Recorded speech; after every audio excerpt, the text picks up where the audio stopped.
இன்றைக்கு ஆண்டவர் நமக்கு கொடுக்கிற வார்த்தையின் தலைப்பு, ஆண்டவர் இயேசு கிறிஸ்து தம்மை தாமே ஒப்பு கொடுத்தார் என்பதுதான். He gave himself. ஆண்டவர் தம்மை தாமே நமக்காக ஒப்பு கொடுத்தார். இன்னும் சொல்ல போனால் நமக்காக ஒப்பு கொடுத்தார். இயேசு கிறிஸ்து தெரியாமல் அவரை யாரும் சிலுவை மரணத்திலே அவரை என்ன செய்யவில்லை, அறையவில்லை. அவர் தம்மை ஒப்பு கொடுத்தார் ஒரு பலியாக. பழைய ஏற்பாட்டிலே பலவிதமான பலிகள் சொல்லப்பட்டு இருக்கிறதை பார்க்கிறோம். கிட்டத்தட்ட 5 பலிகள் பழைய ஏற்பாட்டிலே முக்கியத்துவப்படுத்தப்பட்டு இருக்கிறது. சாக்ரிஃபைசஸ் அப்படின்னு சொல்லுவாங்க. அது நீங்கள் வேதத்திலே நீங்கள் வாசிப்பீர்களானால், முதலாவது பழைய ஏற்பாட்டிலே நாம் பார்க்கிற முதல் பலி தகன பலி என்று சொல்லி நாம் பார்க்கிறோம். பர்ன் ஆஃபரிங், தகன பலி, தகன பலியாக அர்ப்பணிப்பது, அதை பலிபீடத்திலே வைத்து தகன பலியாக கொடுப்பது. அதை குறித்த வசனங்களை நீங்கள் வாசித்தால் யாத்திராகமம் 20ஆம் அதிகாரம் 24ஆம் வசனம், ஆதியாகமத்திலே ஆண்டவர் ஆபிரகாமை பார்த்து, உன் மகனை ஈசாக்கை எனக்கு தகன பலியாக இடு என்று கேட்கிறார். பலிபீடத்தின் மேல் வைத்து அதை பலியிட்டு தகன பலியாக ஒப்பு கொடுப்பது, நெருப்பிலே கொடுப்பது, அதற்கு பெயர்தான் தகன பலி என்று பார்க்கிறோம். இரண்டாவதாக நாம் பார்க்கும் பொழுது போஜன பலி, போஜன பலி, மீட் ஆஃபரிங் அப்படின்னு போடப்பட்டிருக்கிறது. நமக்கு இருக்கிற தானியம், எண்ணெய், மாவு, அப்பம் போன்றவைகளை ஆண்டுடைய சமூகத்திலே பலியாக படைப்பதற்கு பெயர் போஜன பலி என்று பார்க்கிறோம். நீங்கள் அதை குறித்து வேதத்திலே வாசிக்க வேண்டும் என்றால் லேவியராகமம் 2ஆம் அதிகாரம் 4ஆம் வசனம். ஒரு வாசிங்கள். லேவியராகமம் 2ஆம் அதிகாரம் 4ஆம் வசனம். நீ படைப்பது அடுப்பில் பாகம் பண்ணப்பட்ட போஜன பலியானால் அது எண்ணெயிலே பிசைந்த மெல்லிய மாவினால் செய்த புளிப்பில்லா அதிரசங்களாவது எண்ணெய் பூசப்பட்ட புளிப்பில்லா அடைகளையாவது இருப்பதாக. பாருங்கள், போஜன பலி என்று எழுதப்பட்டிருக்கிறதை நாம் பார்க்கிறோம். இந்த இடத்திலே பார்க்கும் பொழுது இந்த பலிக்கு பெயர் என்ன? போஜன பலி என்று எழுதப்பட்டு இருக்கிறதை நாம் பார்க்கிறோம். மூன்றாவதாக பாவ நிவாரண பலி, சின் ஆஃபரிங், பாவ நிவாரண பலி. யாத்திராகமம் 29ஆம் அதிகாரம் 14ஆம் வசனம், எக்ஸாடஸ் 29:14, பாவ நிவாரண பலி, சின் ஆஃபரிங். காளையின் மாம்சத்தையும் அதன் தோலையும் அதன் சாணியையும் பாளையத்துக்கு புறம்பே அக்கினியால் சுட்டரிக்க கடவாய், இது பாவ நிவாரண பலி. ஒரு வருஷத்திற்கு ஒரு முறை ஒரு ஆட்டுக்குட்டியை பலியிடுவது பாவ நிவாரண பலியாக. யாத்திராகமம் 30ஆம் அதிகாரம் 10ஆம் வசனத்தை வாசிப்போம். எக்ஸாடஸ் 30:10. வருஷத்தில் ஒரு முறை ஆரோன் பாவ நிவாரண பலியின் இரத்தத்தினால் அதன் கொம்புகளின் மேல் பிராயச்சித்தம் பண்ணுவானாக. உங்கள் தலைமுறை தோறும் வருஷத்தில் ஒரு முறை அதன் மேல் பிராயச்சித்தம் பண்ணுவானாக. இந்த பலிக்கு பெயர் பாவ நிவாரண பலி, சின் ஆஃபரிங். வருஷத்திற்கு ஒரு முறை ஜனங்களுடைய பாவத்திற்காக பலி செலுத்தப்படுகிறதை பார்க்கிறோம். மூன்றாவதாக குற்ற நிவாரண பலி, ட்ரெஸ்பஸ் ஆஃபரிங் அப்படின்னு சொல்லுவாங்க. லேவியராகமம் 5ஆம் அதிகாரம் 6ஆம் வசனம். தான் செய்த பாவத்துக்கு பாவ நிவாரண பலியாக ஆடுகளிலாவது வெள்ளாடுகளிலாவது ஒரு பெண்குட்டியை குற்ற நிவாரண பலியாக கர்த்தருடைய சன்னதியில் கொண்டு வர வேண்டும். குற்ற நிவாரண பலி இது நாம் அவ்வப்பொழுது செய்கிற, ஒருவன் ஒரு தவறு செய்துவிட்டால் அதற்கு குற்ற நிவாரண பலியாக ஒரு பலியை கொண்டு போய் செலுத்த வேண்டும். அதனால தான் அந்த நாட்களில் தப்பும் செய்வாங்க, அப்புறம் போய் என்ன பண்ணுவாங்க, ஆட்டை கொண்டு போய் அடித்து மன்னிப்பு கேட்டுருவாங்க. அப்படி காணப்பட்டது. அதற்கு பெயர் அத்துமீறல் அல்லது குற்ற நிவாரணம் செய்கிற குற்றத்திற்கு.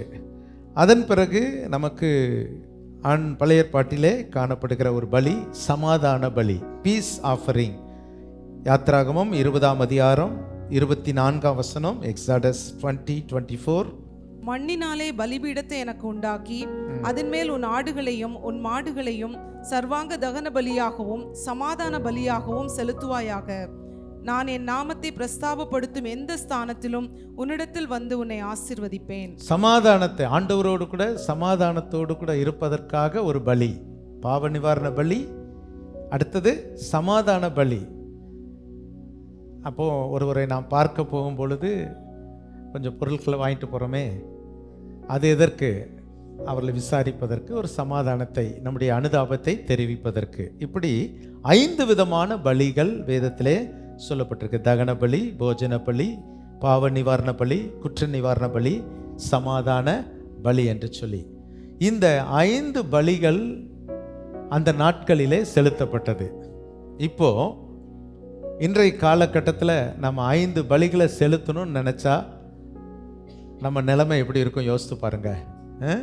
நம்ம 1/4 கிலோ 1/2 கிலோ மட்டன் வாங்குறவங்க நம்ம செய்கிற தப்புக்கு ஆட்டை பிடிச்சிட்டு வரணும், மாட்டை பிடிச்சிட்டு வரணும் அப்படின்னு சொன்னால் முடியாது. எனவே இயேசு கிறிஸ்து இந்த 5 பலிகளாக 5ஐயும் ஒன்றாக்கி அவரே தன்னை நிவாரண பலியாக, பாவ நிவாரண பலியாக, குற்ற நிவாரண பலியாக, சமாதான பலியாக தம்மை தாமே ஒப்பு கொடுத்தார். ஆமென். ஏசாயா 53ஆம் அதிகாரம் 10ஆம் வசனத்தை வாசியுங்கள். ஐசையா 53:10. கர்த்தரோ அவரை நொறுக்க சித்தமாகி, கர்த்தரோ அவரை நொறுக்க சித்தமாகி அவரை பாடுகளுக்குட்படுத்தினார். அவருடைய ஆத்துமா தன்னை குற்ற நிவாரண பலியாக ஒப்பு கொடுக்கும் பொழுது அவர் தமது சந்ததியை கண்டு நீடித்த நாளாய் இருப்பார். இங்கு ஆண்டவர் இயேசு கிறிஸ்துவின் மரணத்தை குறித்து ஏசாயா எழுதுகிறார். தன்னை அவர் எப்படி கொடுக்கிறார்? குற்ற நிவாரண பலியாக தன்னை ஒப்பு கொடுத்தார். ஹல்லேலூயா. ஆகவே ஆண்டவராகிய இயேசு கிறிஸ்து செலுத்த வேண்டிய எல்லா பலிகளுக்கு அவர் ஒருவரே நம்ம எல்லாருடைய பாவங்களை சுமந்து தீர்க்கிற ஆட்டுக்குட்டியாக இந்த உலகத்திற்கு வந்தார். யோவான் எழுதின சுவிசேஷம் 1ஆம் அதிகாரம் 29ஆம் வசனத்தை வாசிப்போம். யோவான் 1:29. மறுநாளிலே யோவான் இயேசுவை தன்னிடத்தில் வர கண்டு, இதோ உலகத்தின் பாவத்தை சுமந்து தீர்க்கிற தேவ ஆட்டுக்குட்டி. பாருங்கள், முழு உலகத்தின் பாவத்தை சுமந்து தீர்க்கிற தேவ ஆட்டுக்குட்டியாய் இயேசு இந்த உலகத்திற்கு வந்தார். ஆகவே இன்றைக்கு செய்தி, ஆண்டவர் பணிக்கப்படவில்லை, அவர் தன்னை பலியாக ஒப்பு கொடுத்தார். இப்போ ஒரு பழைய ஏற்பாட்டிலே ஒரு ஆட்டு மந்தையில் அது ஆடுகளோடு மேய்ந்து கொண்டிருக்கிறது. இப்போ நான் ஒரு தப்பு செய்துட்டேன். தப்புக்கு நான் என்ன செய்கிறேன்? ஒரு ஆட்டை போய் விலைக்கு வாங்கி அந்த ஆட்டை நான் கொண்டு வரேன். எங்கே கொண்டு வரேன்? ஆலயத்துக்கு கொண்டு வரேன். அந்த ஆட்டுக்கு என்ன தெரியும்? நான் எதுக்காக என்னை விலைக்கு விற்றாங்கன்னு தெரியாது, யார் கொண்டு போகிறான்னு தெரியாது, எதுக்கு கொண்டு போகிறாங்கன்னு தெரியாது. கடைசியாக அந்த ஆட்டை ஆசாரியன்றதில் கொடுத்த உடனே அவர் அங்கே கொல்றாரு. அந்த ஆட்டுக்கு நான் என்ன பாவம் செஞ்சேன்? என்னைய போய் திடீர்னு நல்ல புல் மேய்ஞ்சிட்டு இருந்த என்னைய கொண்டு வந்து திடீர்னு கழுத்தில் கத்தியை வச்சு வெட்டுறானே அப்படின்னு அது அழுகதான் செய்யுமே ஒழிய அதுக்கு என்ன பண்ணாது? தெரியாது. அப்போ அந்த ஆடு தன்னை ஒப்பு கொடுக்கல. ஆடு தன்னை என்ன செய்யலை? ஒப்பு கொடுக்கல. நான் விலைக்கு வாங்கி நான் தான் என்ன பண்ணுறேன்? அதை கொடுக்குறேன். பாவமறியாத அந்த ஆட்டை வெட்டப்படுகிறதை பார்க்கிறோம். ஆனால் இயேசு அப்படி அல்ல. அவருக்கு தெரியாமல் அவர் கொல்லப்படலை, அவர் தன்னை ஒப்பு கொடுத்தார். இன்றைக்கு அதுதான் நம்முடைய செய்தி. Jesus cave himself. ஆண்டவர் தன்னை என்ன செய்தார்? கொடுத்தார். தன்னைத்தானே கொடுத்தார். அப்போ எதற்காக ஒப்பு கொடுத்தார்? எதற்காக இயேசு நம்மை ஒப்பு கொடுத்தார்? ஒரு 3 குறிப்புகளை நான் சொல்ல விரும்புகிறேன். முதலாவதாக, இயேசு தன்னைத்தானே ஒப்பு கொடுத்ததற்கு முதல் காரணம் கலாத்தியர் 1ஆம் அதிகாரம் 4ஆம் வசனம். கலேஷியன்ஸ் 1:4. அவர் நம்மை இப்பொழுது இருக்கிற பொல்லாத பிரபஞ்சத்தினின்று, ஆண்டவர் இயேசு நம்மை இப்பொழுது இருக்கிற பொல்லாத பிரபஞ்சத்தினின்று விடுவிக்கும்படி நம்முடைய பிதாவாகிய தேவனுடைய சித்தத்தின்படியே நம்முடைய பாவங்களுக்காக தம்மை தாமே ஒப்பு கொடுத்தார். நல்லா கவனிங்க. அவர் நம்மை இப்பொழுது இருக்கிற இப்பிரபஞ்சத்தினின்று விடுவிக்கும்படி தம்மை தாமே ஒப்பு கொடுத்தார். இயேசு தன்னை ஒப்பு கொடுத்ததற்கு காரணம் என்ன? அந்த தேவன் இந்த உலகத்தில், இயேசு என்ற தெய்வம் இந்த உலகத்திற்கு வந்து நன்மை செய்கிறவராய் சுற்றி தெரிந்து கடைசியாக தன்னை பலியாக மனுக்குலத்திற்காக ஒப்பு கொடுத்தார். காரணம் என்ன? நம் எல்லாரையும் இப்பொல்லாத பிரபஞ்சத்தினின்று, இந்த பிரபஞ்சத்திற்கு பேர் என்ன, இந்த உலகத்திற்கு பேர் என்னது, பொல்லாத பிரபஞ்சம். நாம் வாழ்கிற இந்த பூமி பொல்லாப்பினால் நிறைந்திருக்கிற பூமி, பாவத்தினால் நிறைந்திருக்கிற பூமி, பலவிதமான அசுத்தங்கள், பலவிதமான அநியாயங்கள் நிறைந்த பூமி. பாருங்க, அதுதான் இன்னைக்கு நம்ம வாழ்கிற பூமி அப்படி இருக்குது. இந்த பிரபஞ்சம், நாம் வாழ்கிற இந்த பொல்லாத இந்த பூமி பொல்லாத பிரபஞ்சம் என்று சொல்லப்பட்டிருக்கிறது. இதிலிருந்து எப்படியாவது நம்மை மீட்க வேண்டும். அதற்காக இயேசு தம்மை தாமே ஒப்பு கொடுத்தார். ஹல்லேலூயா. அப்ப இப்பிரபஞ்சம், இந்த பொல்லாத பிரபஞ்சம் அப்படின்னா இன்னொரு தேசம் நமக்கு இருக்கிறது, இன்னொரு நாடு இருக்கிறது. அதுதான் ஆண்டவராகிய இயேசு கிறிஸ்து இந்த பூமியிலே நமக்காக சொன்ன தேவனுடைய ராஜ்யம். ஹல்லேலூயா. அவருடைய முதல் வார்த்தை என்ன, முதல் சுவிசேஷம் என்ன, மனம் திரும்புங்கள், பரலோக ராஜ்யம் சமீபமாக இருக்கிறது. இந்த பொல்லாத பிரபஞ்சம் இருக்கும் பொழுது நமக்காக ஆண்டவர் ஒரு பரலோக ராஜ்யத்தை ஸ்தாபிக்கிறார். இந்த உலகத்தில் நாம் எப்படி வாழ்கிறோம்? பாவத்தினால் நிறைந்து பலவிதமான தீமையான காரியங்களை செய்து நாம் வாழ்ந்து கொண்டிருக்கிறோம். ஆனால் இதிலிருந்து மீட்டு நம்ம இந்த பரலோக ராஜ்யத்திற்கு கொண்டு போவது தான் ஆண்டவருடைய சித்தம். அதற்கு என்ன செய்ய வேண்டும்? ஒருவர் தன்னை பலியாக ஒப்பு கொடுக்க வேண்டும். யார் பலியாக ஒப்பு கொடுப்பார்? ஒரு ஆட்டினுடைய ரத்தம், ஒரு மாட்டினுடைய ரத்தம் இல்லை, அது உன்னை மீட்காது. எனவே இயேசு கிறிஸ்துவின் பரிசுத்த ரத்தம் இந்த பூமியிலே நமக்காக சிந்தப்பட்டது. ஆகவே அவர் தன்னைத்தானே ஒப்பு கொடுத்ததற்கு முதலாவது காரணம், நாம் எல்லாரும் இந்த பிரபஞ்சத்தினின்று விடுவிக்கப்படும்படியாக இயேசு தம்மை தாமே ஒப்பு கொடுத்தார். அப்போ ஆண்டவருடைய பிள்ளைகள், வசனத்தை கேட்கிறவர்கள், இந்த பிரபஞ்சத்திற்கு நம்ம என்ன செய்யக்கூடாது? ஒத்த வேஷம் தரித்து இந்த பிரபஞ்சம் தான் நமக்கு நிரந்தரம்னு சொல்லவே கூடாது. இது நிரந்தரமானது அல்ல, இது ஒரு வாடகை வீடு தான். இது என்னது? வாடகை வீடு. எப்போனாலும் போயிடுவோம். ஆனால் நம்ம உலகத்தில் என்ன செய்கிறோம்? இங்கே தான் நம்ம அதிகமாய், அதனால தான் இயேசு கிறிஸ்து வாழ்ந்த பொழுது ஒரு வார்த்தை சொன்னார், இந்த பூமியிலே உங்கள் பொக்கிஷங்களை நீங்கள் சேர்த்து வைக்க வேண்டாம். வாசித்து பாருங்கள், மத்தேயு எழுதின சுவிசேஷம் 6ஆம் அதிகாரம் 19ஆம் வசனத்தை வாசிங்க.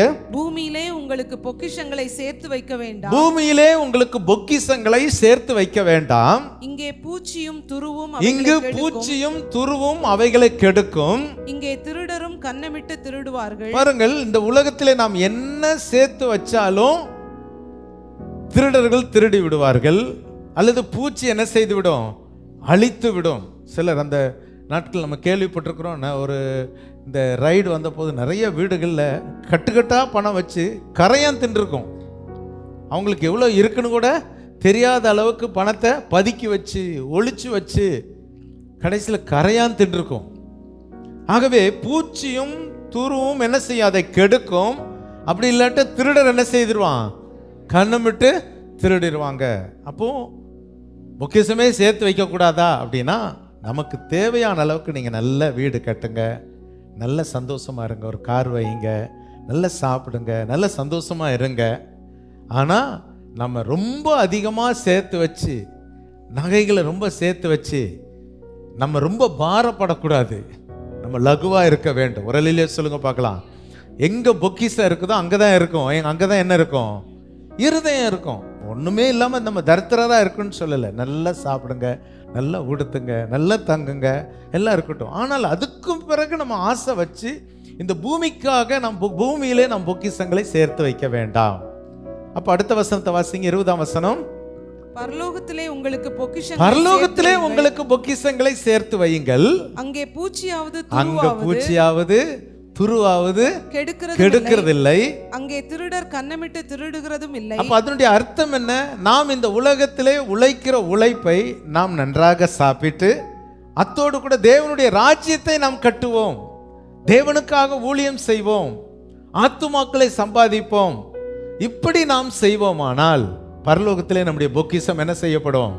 சேர்த்து கொண்டு இருக்கவே இருக்கும். இந்த பூமிக்காகவே நாம் எல்லாவற்றையும் நாம் செய்யக்கூடாது என்பதுதான் இந்த செய்தியினுடைய முதல் குறிப்பினுடைய அர்த்தம். ஆகவே இந்த பொல்லாத பிரபஞ்சத்தினின்று நம்மை விடுதலையாக்கும்படியாய் இயேசு கிறிஸ்து தம்மை தாமே ஒப்பு கொடுத்தார். அல்லேலூயா. இரண்டாவதாக எதற்காக ஆண்டவர் தம்மைத்தாமே ஒப்பு கொடுத்தார்?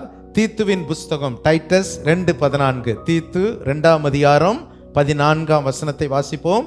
அவர் நம்மை சகல அக்கிரமங்களினின்று மீட்டுக்கொண்டு, ஆண்டவர் இயேசு நம்மை சகல அக்கிரமங்களினின்று மீட்டுக்கொண்டு தமக்குரிய சொந்த ஜனங்களாகவும், பாருங்கள், தமக்குரிய சொந்த ஜனங்களாகவும் நற்கிரியைகளை செய்ய பக்தி வைராக்கியம் உள்ளவர்களாகவும் நம்மை சுத்திகரிக்கும்படி நமக்காக தம்மை தாமே ஒப்பு கொடுத்தார். சரி, இங்க பார்க்கிறோம் இயேசு எதற்காக தன்னை ஒப்பு கொடுத்தார் என்றால் அவருடைய சொந்த ஜனங்களாய் இருக்க வேண்டும். அவருக்கு சொந்த ஜனங்களாய் இருக்கும்படிக்கு, அடுத்தது நற்கிரியை செய்ய வைராக்கியமாய் இருக்க வேண்டும். இந்த 2 குறிப்புக்காக தேவன் நம்மை ஒப்பு கொடுத்தார். அப்போ நம்ம இயேசு கிறிஸ்து நமக்காக ஒப்பு கொடுக்கவில்லை என்றால் நாம் அவருடைய சொந்த ஜனங்கள் இல்லை. இன்றைக்கு அவர் நம்மை ஒப்பு கொடுத்தபடினால், நமக்காக இந்த உலகத்திற்கு வந்து நம்மை மீட்டு கொண்டபடினால், இன்றைக்கு நீங்கள் எல்லாரும், நாம் பல ஊர்களை சார்ந்தவர்களாக இருக்கிறோம், பல மாநிலங்களை சார்ந்தவர்களாக இருக்கிறோம். ஆனால் யோவான் 1:12 அவருடைய நாமத்தின் மேல் விசுவாசம் உள்ளவர்களாய் அவரை ஏற்றுக்கொண்டவர்கள் எத்தனை பேர்களோ அத்தனை பேரும் தேவனுடைய பிள்ளைகளாய் மாறிவிட்டோம். அல்லேலூயா. இன்றைக்கு நாம் அவருடைய ஜனம். ஆண்டவருடைய ஜனம்லாம் ஒரு கையை உயர்த்தி ஒரு அல்லேலூயா சொல்லுமா? அல்லேலூயா. நம்ம எல்லாரும் அவருடைய ஜனம். இந்த உலகத்திலே அவரை நாம் தெய்வமாய் கொண்டிருக்கிறோம். அவர் நமக்கு சுதந்திரமாய் கொண்டிருக்கிறார்கள். அல்லேலூயா. ஆமென். கர்த்தரை தெய்வமாய் கொண்டிருக்கிற ஜனம், அவருக்கு சொந்த ஜனங்களாய் இருக்கிறோம். அதற்காக தான் அவருக்கு சொந்தக்காரங்களா நம்மளை மாத்துறதுக்காக. கிறிஸ்தவ உலகத்திலே ஒரு பாடல் உண்டு. அந்த பாட்டு என்ன தெரியுமா? இந்த கானா பாட்டு பாடுற இந்த கிராமங்களில் சுவிசேஷ ஊழியத்தை செய்வதற்கு ஆண்டவர் தெரிந்து கொண்ட அநேக பாத்திரங்கள் உண்டு, ஆடலோடு பாடலோடு. அதில் ஒருவர் சுவிசேஷகர் ராபர்ட் ஐயா. போன வாரத்துக்கு கூட நாங்கள் நம்ம கிராமத்துக்கு கூட்டு போனோம். அவர் மாதிரி நமக்கு ஆட முடியாது, ஆனால் அவர் அதற்குரிய கிருபை, நல்லா ஆடி டான்ஸ் ஆடி பாடுவார். அவர் ஒரு பாட்டு எழுதியிருக்கிறார், அல்லேலூயா பாட்டுக்காரங்க இயேசுவுக்கு சொந்தக்காரங்க எனக்கு ரொம்ப பேருங்க. அந்த பாட்டு அப்படி வரும், அல்லேலூயா பாட்டுக்காரங்க ஏசப்பாவின் சொந்தக்காரங்க எனக்கு ரொம்ப பேருங்க. யாருக்கு? அப்போ இங்கே இருக்கிறவங்க எல்லாரும் நம்மலாம் யாரு? சொந்தக்காரங்க. அப்படி நம்புறீங்களா? சொந்தக்காரங்களாக தான் நினைக்கணும். அல்லேலூயா. ஆனால் ஆண்டவருடைய இரத்தத்தால் கழுவப்பட்டவங்க தான் நமக்கு நல்ல சொந்தக்காரங்க. அல்லேலூயா. அவங்க நமக்கு எல்லா கஷ்ட நஷ்டங்களில் கூட இருப்பாங்க. அதுதான் சபை. இயேசுவின் இரத்தத்தினால் மீட்கப்பட்டவர்கள் நம்ம எல்லாரும் சொந்தக்காரர்கள். அதற்கு தான் தேவன் தம்மைத்தாமே நமக்காக ஒப்பு கொடுத்தார். இன்றைக்கு செய்தி ஆண்டவர் ஏன் தம்மைத்தாமே நமக்காக ஒப்பு கொடுத்தார் என்றால், முதலாவது இந்த பொல்லாத பிரபஞ்சத்தினின்று நம்மை மீட்பதற்காக, இந்த பாவ உலகிலே நம்ம அழிந்து போகாதபடிக்கு மீட்கப்பட்டு நம் பரலோக ராஜ்யத்திற்கு செல்வதற்காக தம்மைத்தாமே ஒப்பு கொடுத்தார். 2வது, நம்மை மீட்டு அவருடைய சொந்த ஜனங்களாக, என் சொந்தக்காரர்களாய் மாற்றுவதற்காக தான் இயேசு தம்மைத்தாமே ஒப்பு கொடுத்தார். அப்படி சொந்தக்காரங்களா மாறினவங்க என்ன செய்யணும்னா நற்கிரியைகள் செய்ய வேண்டும். அந்த வசனம் என்ன சொல்லுகிறது? தீத்து 1:14 நற்கிரியை செய்ய எப்படி இருக்கணும்?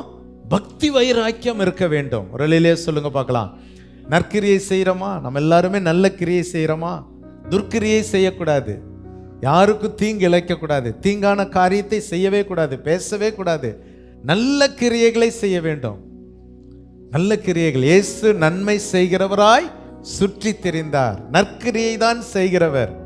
இன்றைக்கு கிறிஸ்தவ மார்க்கம் என்ன செய்கிறது? இந்த உலகத்திற்கு நன்மை செய்கிற மார்க்கம்.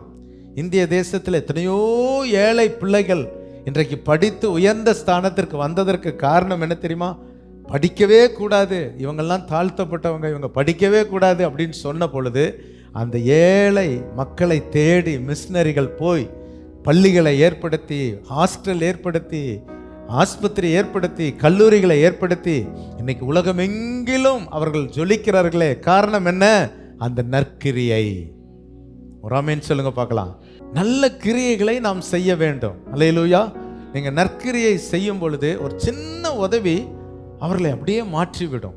அவர்களை அப்படியே என்ன செய்யணும்? மாற்றிவிடும். அதனால கிறிஸ்தவங்க துர்க்கிரியை செய்கிறவர்கள் கிறிஸ்தவர்கள் அல்ல.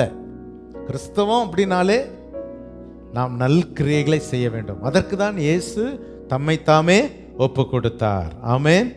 மூன்றாவதாக ஆண்டவர் எதற்காக நம்மை ஒப்பு கொடுத்தார்? எபேசியர் 5:27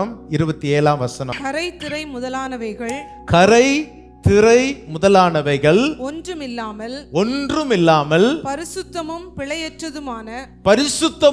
பிழையற்றதுமான மகிமையுள்ள சபையாக அதை தமக்கு முன் நிறுத்திக் கொள்வதற்கு தம்மை தாமே அதற்காக ஒப்பு கொடுத்தார். மூன்றாவது அவர் எதற்காக தன்னை ஒப்பு கொடுத்தார்? நீங்களும் நானும் கரை திரை இல்லாதவர்களாக. கரைனா என்னது? நம்முடைய நல்ல வெள்ளை சட்டையில் அல்லது நல்ல சாரி, அழகான சாரியை கட்டிட்டு போகிறீங்க. திடீர்னு ஃபங்க்ஷனில் பந்தி பரிமாறுறவன் கொஞ்சம் சாம்பாரை தூக்கி மேலே ஊற்றிட்டான். அது என்ன ஆயிடுச்சு? நமக்கு என்ன வந்துருச்சு? கரை மேலே பட்ட உடனே சாம்பார் 2 சொட்டு பட்டுருச்சுன்னா ஊற்றுனவனை என்ன மாதிரி ஒரு பார்வை அன்பாக பார்க்குறீங்களா? என்ன கோவம் வருது நமக்கு இல்லை? ஏன்னா நம்ம பட்டு சேரில் என்ன பண்ணிருச்சு? கரை பட்டுருச்சு. இனி மஞ்சக்கரை போகாதே, நல்லா தெரியுதே. அப்போ அழிந்து போகிற ஒரு பொருளில் ஒரு கரை பட்ட உடனே நமக்கு அவ்வளோ வருத்தம் வருதே. இந்த அழியாத ஆத்துமாவு கரைப்படாமல் இருக்க வேண்டும், கரையற்றவர்களாக இருக்க வேண்டும். அடுத்தது மகிமையுள்ள சபையாக கர்த்தருக்கு முன்பாக நிற்க வேண்டும். சபை என்றால் யார்? நீங்களும் நானும் தான் சபை. கர்த்தரை ஏற்றுக்கொண்டவர் நம்ம எல்லாரும் கூடுகிற நம்ம எல்லாருமே சபை தான். நம்ம எல்லாருமே ஆலயம். நம்ம எல்லாரும் ஒரு நாள் கர்த்தருக்கு முன்பாக நியாயாசனத்தில் நிற்க வேண்டும். ஒரு நாள் நிற்க வேண்டும். இந்த பூமியில் எல்லாரும் பிறந்த எல்லாரும் ஒரு நாள் நியாய தீர்ப்பின் நாள் இருக்கிறது. எல்லாரும் ஆண்டவருக்கு முன்பாக நிற்க வேண்டும். அப்போ நிற்கும் பொழுது பேசுகிற பாஸ்டர் ஜோஷுவானாலும் சரி, கேட்கிற நீங்களானாலும் சரி நிற்கணும். அதில் என்ன இருக்கக்கூடாது? ஒரு சின்ன கரை இருக்கக்கூடாது. அல்லேலூயா. ஆண்டவர் கேட்பாரு. ஆண்டவர்கிட்ட 2 புஸ்தகம் இருக்காமா. என்ன புஸ்தகம்? 2 புஸ்தகம். ஒரு புஸ்தகம் ஞாபக புஸ்தகம், இன்னொன்று ஜீவ புஸ்தகம். ஜீவ புஸ்தகத்தில் பேர் எழுதப்படணும். ஜீவ புஸ்தகத்தில் பேர் எழுதப்படணும். ஞாபக புஸ்தகத்தில் நம்ம எல்லா காரியங்களும் எழுதப்படும். எல்லா காரியங்களும் எழுதப்படும். என்னென்ன செய்கிறோம் அப்படிங்கிறத அந்த ஞாபக புஸ்தகத்தில். ஏன்னா அவர்களுடைய பலனுக்கேற்ப ஆண்டவர் தீர்ப்பு வழங்குவார். அப்போ தேவனுடைய ஆலயத்திற்கு வருகிறவர்கள் கரை திரை இல்லாதவர்களாக இருக்க வேண்டும். நம்மை கை நீட்டி ஒரு குறை சொல்லக்கூடாது. ஒரு குறை சொல்லாதபடிக்கு நம்முடைய வாழ்க்கை கரையற்றதாய் பிழையற்றதாய் காணப்பட வேண்டும். நான் எல்லாம் செய்வேன், எப்படி வேணாலும் வாழ்வேன், ஞாயிற்றுக்கிழமை சர்ச்சுக்கு வந்துடுவேன், சர்ச்சுக்கு போகாட்டா ஆண்டவர் என்னை ஆசீர்வதிக்க மாட்டார் அப்படின்னு நினைக்காதீங்க. சர்ச்சுக்கு வர்றதுனால கர்த்தர் ஆசீர்வதிக்க மாட்டார். சர்ச்சுக்கு வர்றது எதுக்கு? ஆலயத்திற்கு வர்றது எதுக்கு? வசனத்தை நாம் கேட்கிறோம். ஆண்டவர் நம்மோடு கூட பேசுகிறார், நம்மை சீர்திருத்திக்கிறோம். இது என்கிட்ட இந்த தப்பு இருக்குது. ஒருவேளை ஆராதனைக்கு வர்றதை ஒரு மகிமையாக நினைக்காம இருப்பாங்க. பாருங்க, கர்த்தருக்கு முன்பதாக மகிமையுள்ள சபையாய் நிற்க வேண்டும் என்றால் ஆண்டவருடைய காரியங்கள் எல்லாவற்றையும் நாம் மகிமையாய் நினைக்க வேண்டும். ஆண்டவருடைய காரியங்களை ஒன்று என்ன? ஆண்டவருடைய ஆராதனைக்கு வருவது. ஏசாயா 58 13 14 வாசித்து பாருங்கள். என் பரிசுத்த நாளாகிய ஓய்வு நாளிலே உனக்கு இஷ்டமானதை செய்யாதபடி உன் காலை விலக்கி உன் வழிகளின்படி நடவாமலும் உனக்கு இஷ்டமானதை செய்யாமலும் உன் சொந்த பேச்சை பேசாமல் இருந்து ஓய்வு நாளை மனமகிழ்ச்சி நாளென்றும் கர்த்தருடைய நாளை பரிசுத்த மகிமையுள்ள நாளென்றும் சொல்லி பாருங்கள். கர்த்தருடைய நாளை எப்படி நினைக்க வேண்டுமா? மகிமையுள்ள நாளாக நினைக்க வேண்டும். மகிமையுள்ள சபையாய் இருக்க வேண்டும் என்றால் சபை மக்கள் கர்த்தருக்குன்னு ஒரு நாள், ஆண்டவர் 6 நாள் நீங்க கஷ்டப்படுங்கன்னு தான் சொல்றாரு. 6 நாள் கஷ்டப்பட்டு வேலை செய்யுங்க, ஓடுங்க, உழைங்கன்னு தான் சொல்றாரு. ஆனால் ஒரு நாள் ஆண்டவருடைய சமூகத்திலே சபை கூடும் நாள். அடுத்தது சபை கூடின பிறகு என்ன செய்யணும்? நீங்க வீட்டில் போய் நல்ல இளைப்பாறணும்னு சொல்றாரு. உங்க 6 நாள் கஷ்டப்பட்ட உங்க சரீரத்துக்கு ஒரு நாள் என்னது? ஓய்வு நாள். நீங்க என்ன பண்ணணும்? உங்க மனைவியோடு பிள்ளைகளோடு உட்கார்ந்து நல்லா சாப்பிடுங்க, சந்தோஷமா பேசுங்க, நல்ல ஓய்வெடுங்க. உங்க சரீரத்திற்கு ஆண்டவர் அவ்வளோ திட்டமா 6 நாளை கொடுத்துட்டு 7வது நாள் மகிமையான நாள். அப்படின்னா என்ன? முதல் கர்த்தருடைய சமூகத்திற்கு வரணும். நம்ம அந்த ஒரு நாளும் வர்றதில்லை. நம்ம என்ன நினைக்கிறோம்? முதல் வாரம் வந்து கம்யூனியன் எடுத்துட்டா போதும், அல்லது ஒரு கிறிஸ்மஸ் அன்னைக்கு போனா போதும். அப்படி இல்லை. கர்த்தருடைய நாளை மகிமையா என்னால் தான் அது மகிமையான விசுவாசியாய் மாறுகிறார்கள். மகிமையான தேவனுக்கு முன்பதாக ஒரு நாள் மகிமையான சபையாக நிற்க முடியும். ஆகவே இன்னைக்கு ஒரு வேலையும் இல்லை அப்படின்னா சர்ச்சுக்கு போகலான்னு நினைக்காதீங்க, அது நல்லதே இல்லை. இந்த நாள் கர்த்தர் எனக்கு தந்த நாள், மகிமையான நாள். அல்லேலூயா. எத்தனை பேர் அப்படி நினைப்பீங்க? அல்லேலூயா. நீங்க அதை மகிமையா நினைக்கிறது அது உங்கள்கிட்ட தான். நீங்க கை தூக்குறீங்களோ இல்லையோ, நீங்க நினைக்கிறது உங்கள்கிட்ட தானே இருக்குது. இந்த நாளுக்கு நான் எந்த வேலை சொன்னாலும் நான் என்ன பண்ண மாட்டேன், செயல்படுத்த மாட்டேன், நான் போக மாட்டேன். நான் கர்த்தருக்கு முதலிடம் கொடுப்பேன். அதுக்கு நமக்கு வசதியாக இருக்க, சரி உங்களுக்கு இருக்கா, காலையில் முதல் ஆராதனை இருக்குது, வேலை இருக்கா, முதல் ஆராதனைக்கு போயிருங்க அப்படிங்கிற மாதிரி தான். ஏனென்றால் வசனம் உள்ளே வந்தாதான் நம் மகிமையாய் மாற முடியும். கரை திரை இல்லாதவர்களாய் மாற வேண்டும் என்றால் நம்மை சுத்தப்படுத்துவது எது? வசனம். வசனம் தான் நம்மை சுத்தப்படுத்துகிறது. எத்தனையோ நேரம் பேசப்படும் பொழுது நானே உடைக்கப்படுகிறேன். ஆண்டவரே, இந்த வசனத்தை பேசுகிறேன், என்கிட்ட இந்த குறை இருக்குதே அப்படின்னு சொல்லி. அப்போ கரையை மாற்றுவது எது? கரையை கழுவுவது வசனம். 119ஆம் சங்கீதம் 9ஆம் வசனம், எல்லாருக்கும் தெரிந்த வசனம். வாலிபன் தன் வழியை எதினால் சுத்தம் பண்ணுவான், உம்முடைய வசனத்தின்படி தன்னை காத்துக்கொள்ளும். அப்போ வசனம் தான் நம்மை காத்துக்கொள்ளும், வசனம் தான் நம்மை சுத்திகரிக்கும். நமக்கு பிரசங்கம் தான், நம்ம செய்தியை கேட்கும் பொழுது நம்முடைய தவறுகளை கர்த்தர் சுட்டி காட்டுகிறார். அப்போ அதை நாம் உணர்ந்து நாம் ஒரு மகிமையான விசுவாசியாய் மாற வேண்டும் என்றால் கர்த்தருடைய நாளை மகிமையாய் எண்ண வேண்டும். அல்லேலூயா. கர்த்தருடைய நாள் மாத்திரமல்ல, மற்ற நாட்களிலே, மற்ற 6 நாளும் தப்பு செய்யலாமா? இல்லை. மற்ற 6 நாட்கள் நாம் கர்த்தரை மகிமைப்படுத்தி வீடுகளிலே தனி ஜெபம் செய்ய வேண்டும், வேதம் வாசிக்க வேண்டும், நல்ல சாட்சி உள்ள வாழ்க்கை வாழ வேண்டும், எல்லாரோடு சமாதானமாக இருக்க வேண்டும். நம்ம நேரம் கிடைக்கும் பொழுது மற்றவர்களுக்கு ஆண்டவருடைய அன்பை பகிர்ந்து கொள்ள வேண்டும். இவைகள் எல்லாமே நமக்கு ஒரு சபையினுடைய ஒழுங்குகளுக்கு ஏற்ப வைக்கப்பட்டு இருக்கிறது. அப்படி வாழ்ந்தால்தான் நாம் மகிமையான ஒரு விசுவாசியாய் வாழ முடியும். அப்பொழுதுதான் அந்த ஆண்டவருடைய வசனம், அந்த எபேசியர் 5:27 படி கரை திரை முதலானவைகள் ஒன்றுமில்லாமல், கரை திரை முதலான ஒன்றும் பரிசுத்தமும் பிழையற்றதுமான மகிமையுள்ள சபையாக தமக்கு முன் நிறுத்திக் கொள்வதற்காக அவர் தம்மை தாமே ஒப்பு கொடுத்தார். இதற்காக தான் இயேசு பாடுபட்டார். இயேசு அதற்காக தான் ஒப்பு கொடுக்கப்பட்டார். இன்றைக்கு நம்முடைய செய்தி என்ன? இயேசு எதற்காக தம்மை தாமே ஒப்பு கொடுத்தார்? முதலாவது குறிப்பு என்ன? இந்த பொல்லாத பிரபஞ்சத்தினின்று நம்மை விடுவிக்கும்படியாய் இயேசு தம்மை தாமே ஒப்பு கொடுத்தார். இரண்டாவது குறிப்பு, அவருக்கு சொந்த ஜனங்களாக நாம் நற்கிரியை செய்ய வேண்டும். சொந்த ஜனங்களாகவும் நற்கிரியை செய்ய பக்தி வைராக்கியம் உள்ளவர்களாய் இருப்பதற்காக இயேசு தம்மை தாமே ஒப்பு கொடுத்தார். மூன்றாவது, கரை திரை இவைகள் இல்லாமல் பிழையற்ற மகிமையான சபையாய் இருப்பதற்காக தம்மை தாமே இயேசு என்ன செய்தார்? ஒப்பு கொடுத்தார். ஒரு நிலையிலே சொல்லுமா, இதற்கு தான் இயேசு தம்மை தாமே ஒப்பு கொடுத்தார். ஒரு காரியத்தை செய்கிறோம் என்றால், இன்றைக்கு நீங்க கடினமாய் உழைக்கிறீர்கள். எதற்காக உழைக்கிறீர்கள்? எதற்காக உழைக்கிறீர்கள்? என் பிள்ளைகள் நல்லா இருக்கணும், நல்லா இருக்கணுங்கிறதுக்காக தானே. வயதானாலும், கால் வலி இருந்தாலும், கை வலி இருந்தாலும், எவ்வளோ கஷ்டப்பட்டாலும் சரி எங்கேயாவது ஓடுவோம், ஓடி உழைப்போம், எப்படியாவது பொருளை ஈட்டுவோம், என் பிள்ளை நல்லா இருக்கணும் அப்படிங்கிறதை போலதான் இயேசு நாம் எல்லாரும் நன்றாய் இருப்பதற்காக தம்மை தாமே ஒப்பு கொடுத்தார். அப்போ தம்மைத்தாமே ஒப்பு கொடுத்த ஆண்டவருக்கு இப்ப நாம் என்ன செய்யணும்? நாம் என்ன செய்யணும்? we ourselves give to God. ஆண்டவருக்கு நாம் என்ன செய்யணும்? நம்மை ஒப்பு கொடுக்க வேண்டும். அவர் நமக்காக ஒப்பு கொடுத்தார். அப்போ நாம் அவருக்காக ஒப்பு கொடுக்க வேண்டியதான் அவசியம். வேதத்தில் வாசித்து பாருங்கள். 2 கொரிந்தியர் 8ஆம் அதிகாரம், 2 கொரிந்தியர் 8ஆம் அதிகாரம் 5ஆம் வசனத்தை வாசிங்க பார்க்கலாம். 2 கொரிந்தியர் 8:5. மேலும்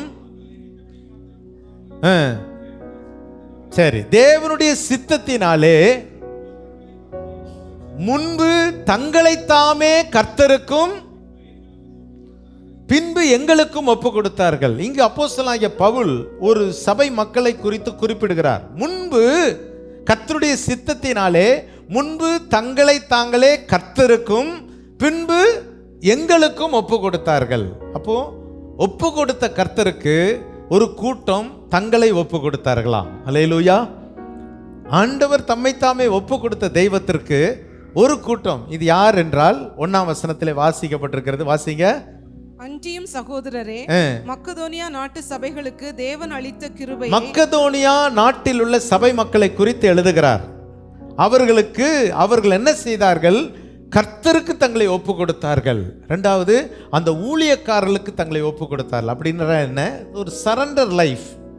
எனக்காக தன்னைத்தானே ஒப்பு கொடுத்த ஆண்டவருக்கு நான் என் வாழ்க்கையை அர்ப்பணிக்கிறேன். எனக்கு இந்த பகுதியிலே கர்த்தர் தந்த சபைக்கு என் வாழ்க்கை என்னோடு நான் என்ன செய்கிறேன்? ஒப்பு கொடுத்து நான் இணைந்து அதிலே செயல்படுகிறேன்.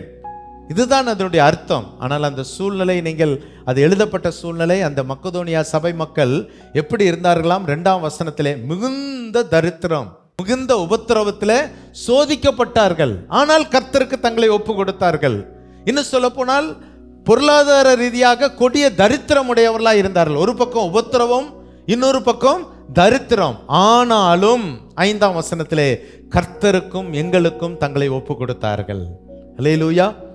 பாடுகள் இருக்கும், கஷ்டங்கள் இருக்கும், உபத்திரவங்கள் இருக்கும்.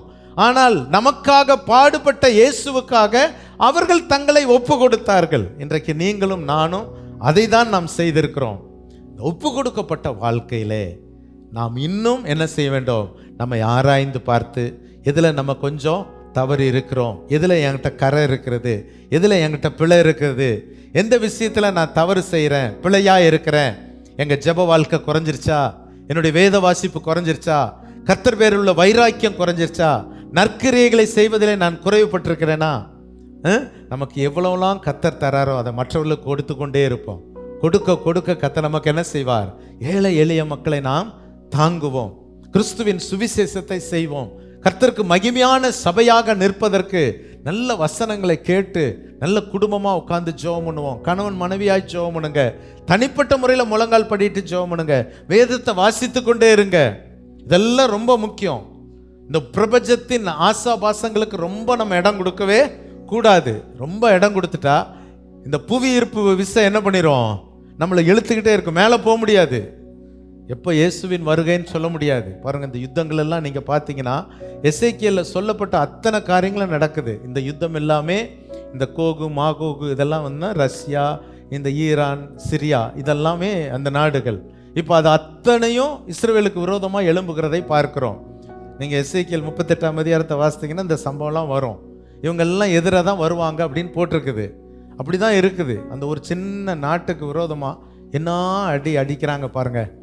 அப்போது இது கடைசி காலங்களில் நடக்கிற சம்பவங்கள். இயேசுவின் வருகை சமீபமாக இருக்கிறது. ஆகவே நாம் நம்மை ஆயத்தப்படுத்தி கொள்ள வேண்டும். அவருக்கு முன்பதாக பிழையற்ற சபையாக, பிழையற்ற விசுவாசியாக, மகிமை உள்ள சபையாக நிற்பதற்கு நாம் நம்மை ஆயத்தப்படுத்தி கொள்ள வேண்டும். ஆமென். அதற்காக தான் இயேசு தம்மைத்தாமே பலியாக ஒப்பு கொடுத்தார். எப்படி ஒப்பு கொடுத்தார்னு என்ன? தன்னையே பலியாக, தன் சரீரம் அடிக்க ஒப்பு கொடுத்தார். அவருடைய தலையிலே முற்றிடம் சூடப்பட்டது, அவருடைய கால்களிலே ஆணி அடிக்கப்பட்டது, அவருடைய தாடி மயிரை பிடித்து இழுத்தார்கள், சிலுவையிலே அறைந்தார்கள், வாரினால் அடித்தார்கள், முகத்தில் காரி உமிழ்ந்தார்கள். எதற்கு? நம்மை மகிமையுள்ள சபையாக நிற்பதற்காக, அவருடைய சொந்த ஜனங்களாய் மாற்றுவதற்காக, இந்த பிரபஞ்சத்திலிருந்து மீட்டு நமக்கு ஒரு மகிமையான பரலோக ராஜ்யத்தை கர்த்தர் வைத்திருக்கிறார். அல்லேலூயா, அல்லேலூயா. இயேசு கிறிஸ்து அப்படித்தானே சொன்னார். யோவான் 14ஆம் அதிகாரத்திலே 2ஆம் வசனத்திலே, நான் போய் உங்களுக்காக ஒரு வாசஸ்தலத்தை என்ன செய்கிறேன்?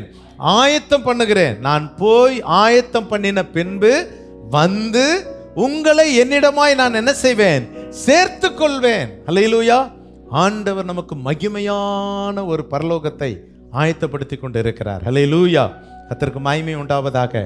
ஆகவே இந்த உலகத்தில் நமக்கு ஒருவேளை இருக்கிற நல்ல கர்த்தர் நம்மளை நிறைய, நம்ம சபையில் ஓரளவுக்கு எல்லாருக்கும் ஓரளவுக்கு நல்ல வாழ்க்கை, நல்ல குடும்பம், வீடு எல்லாவற்றையும் தந்திருக்கிறார். ஒருவேளை சில விரல் விட்டு என்றதற்கு சிலருக்கு சொந்த வீடு இல்லாமல் இருக்கலாம்.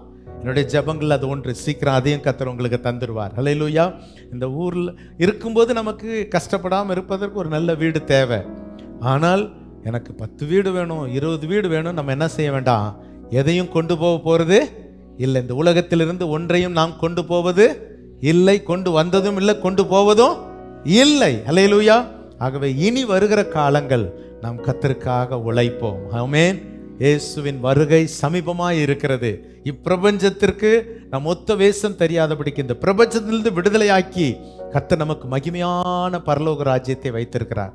இனி அதுக்கு தான் ஆயத்தப்பட வேண்டும். நேரம் வந்துருச்சு. எப்போ எது நடக்குன்னு தெரியாது, எப்போ எது நடக்குன்னு தெரியாது. ஆகவே நாம் ஆயத்தப்படுவோம். தேவனுடைய சன்னிதானத்தில் நிற்க வேண்டும், மகிமையுள்ள சபையாக நிற்க வேண்டும். அதற்கு தான் சபையை கர்த்தர் வைத்திருக்கிறார், ஊழியர்களை வைத்திருக்கிறார், வசனத்தை வைத்திருக்கிறார். வசனத்திற்கு கீழ்ப்படிவோம், வசனத்தை கேட்டு நடங்குவோம், பரிசுத்தமுள்ள ஜீவியம் செய்வோம். நாம் மாத்திரமல்ல, நம்முடைய பிள்ளைகளை அந்த பாதையிலே நடத்த வேண்டும். நிறைய பேர் பிள்ளைகளை விட்டுறாங்க. பிள்ளைகளை விடக்கூடாது, பிள்ளைகளை அந்த பாதையிலே கொண்டு வர வேண்டும். ஹல்லேலூயா. ஆண்டவர் நிச்சயமாய் இந்த கிருபைகளை நமக்கு தருவாராக. அதற்காக தான் இயேசு தம்மை தாமே ஒப்பு கொடுத்தார். நாமும் இந்த ஆண்டவருக்கு நம்முடைய வாழ்க்கையை ஒப்பு கொடுப்போம். கர்த்தர் நம்மை ஆசீர்வதிப்பாராக. எல்லாரும் கண்களை மூடி நாம் ஜெபிப்போமா? நமக்காக ஒப்பு கொடுத்த தெய்வம், அவருக்காக நாம் எண்ணத்தை செலுத்துகிறோம். ஹல்லேலூயா.